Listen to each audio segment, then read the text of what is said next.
just want to go over a couple of things here about anybody out there who might have to face a southpaw.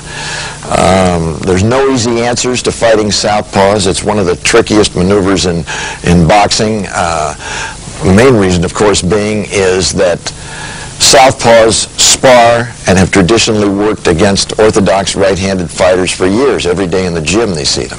They don't see too many southpaws. Right-handers, on the other hand, spar mostly with right-handers, work with right-handers. They see very few southpaws. So when they see them, there's a lack of familiarity with their style and just exactly how you're supposed to attack and defend yourself against a southpaw.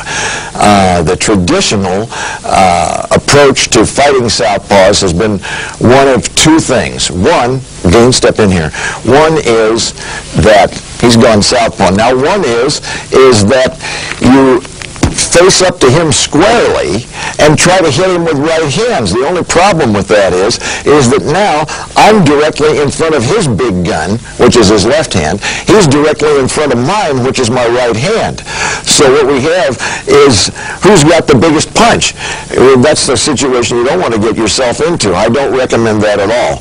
I much prefer to see a fighter stay over, and this is another traditional way to do it, this is the other way, stay over and keeping his left foot outside of the opponent's right foot, thus putting me in a position like this where I have an angle to throw a left hook underneath or a left hook over the top and try and catch him with one of those punches.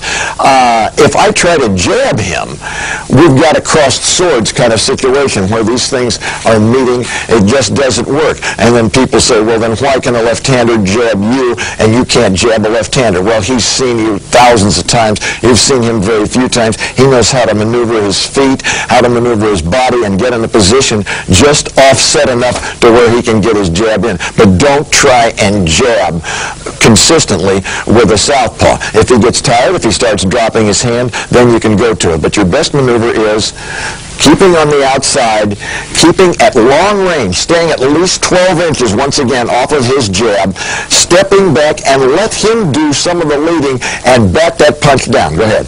And so I'm batting this punch down. I'm staying back here. I'm not getting a lot done, but I'm not getting hit. And what can I do off of that? I bat this down. Maybe I can get a jab in then quickly. Maybe I can bat this down and hook off of it. Or maybe I can bat this over and hook here. Or I just step outside here, parrying, using kind of a reverse parry or a reverse block with my right hand.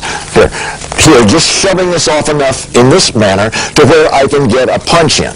But do not come out and try and trade your big right hand with his big left hand unless his left hand isn't any good. Then you can stand over there and fire away. But you would never want to bank on that. So work to outside of his right foot, keeping your foot out there, circling this way, bat his punches down, think defensively. Think about staying at long range, not getting hit, working off of that, seeing if you can get punches in off of that, scoring punches, and you may be able, at some point, stepping back, stepping outside to get a really hard hook to the body or a hook to the head in, and simultaneously trying to deflect, go ahead and jab now, boom, trying to deflect this so that I get some area here that I can punch into.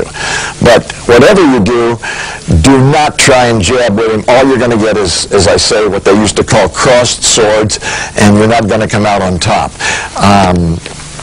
The answer to fighting southpaws is not easy.